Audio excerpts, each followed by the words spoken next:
What is going on, guys? Welcome back to Rider Review RR. So today I want to talk about a bike that I genuinely believe is one of the most exciting new releases in the sport touring segment in years. The 2026 Honda CB1000 GT, sitting at around $14,990 MSRP. And I want to be clear from the very beginning of this video, this is not just another sport tour update with a new color and a slight spec bump. This is Honda taking the CB1000 Hornet platform that has been absolutely praised by riders and media worldwide, adding a serious list of technology and touring-focused upgrades and creating something that competes directly with bikes costing several $1,000s more. That is a compelling proposition, and I think a lot of you are going to want to stay through this entire video because this one is genuinely special. Let me start with the engine, because the story here is actually pretty remarkable. The CB1000 GT gets a version of the Hornet's engine with some retuning, and that power plant traces its DNA all the way back to the 2017 CBR 1000 RR Fireblade superbike motor, which means you are getting real superbike heritage under a touring bodywork, ultimate motorcycling. In GT trim, the engine is producing 147.6 horsepower at 11,000 revolutions per minute and 75 pound-feet of torque at 8,750 revolutions per minute. Vice down. Now, what Honda did specifically for the GT version is retune the engine for smoother, more linear power delivery that suits long-distance touring and highway riding rather than all-out sport aggression.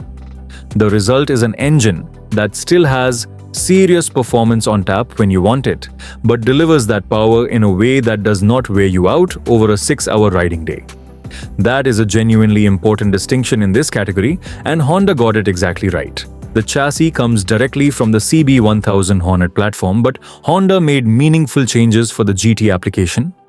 The extended and reinforced rear provides better space for both rider and passenger, while the geometry is tuned for precise handling even when fully loaded. 1000 PS. The wheelbase is a roomy 57.7 inches, the rake sits at 25 degrees, and you get 4.2 inches of trail. Numbers that suggest the bike will turn with agility, similar to the CB1000 Hornet, while also delivering stable, confidence-inspiring behavior at sustained highway speeds. Ultimate motorcycling. At 505 pounds with a full 5.5-gallon tank, it is heavier than a pure sport bike. But that weight is well managed, and the bike feels surprisingly light in motion once you are rolling.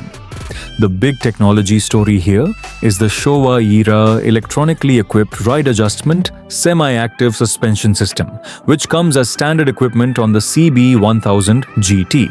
Motorcycle news. This is the same type of active suspension technology you find on much more expensive bikes, and it continuously adjusts damping based on road conditions and rider inputs. You do not have to stop and manually adjust anything. The system reads what is happening beneath you and adapts in real time.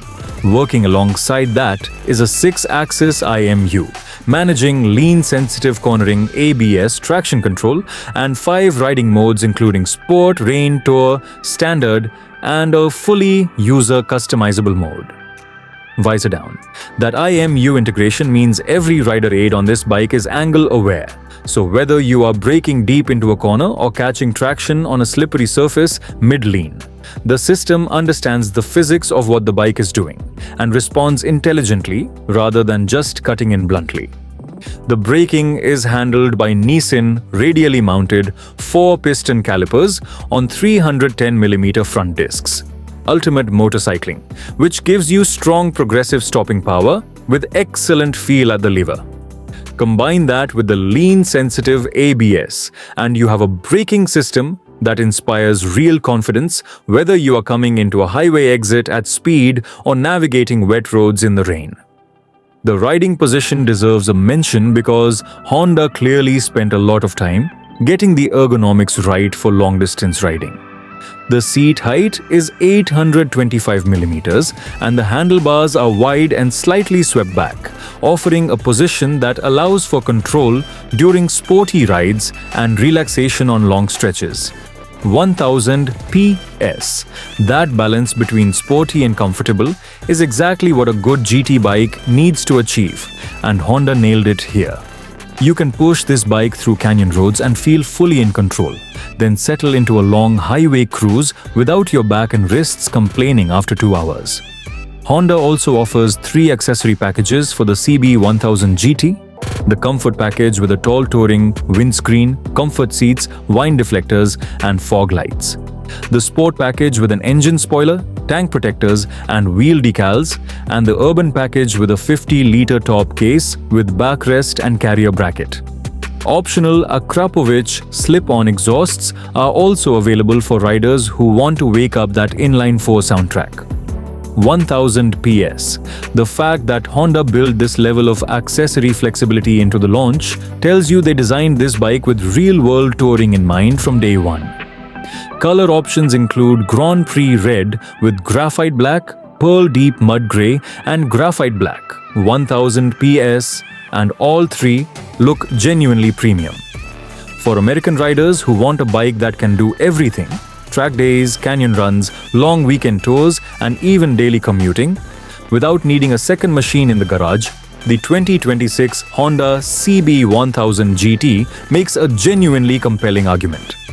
At this price, with this level of standard equipment, Honda may have just dropped one of the best value sport tourers of the decade. Alright guys, that wraps it up for today.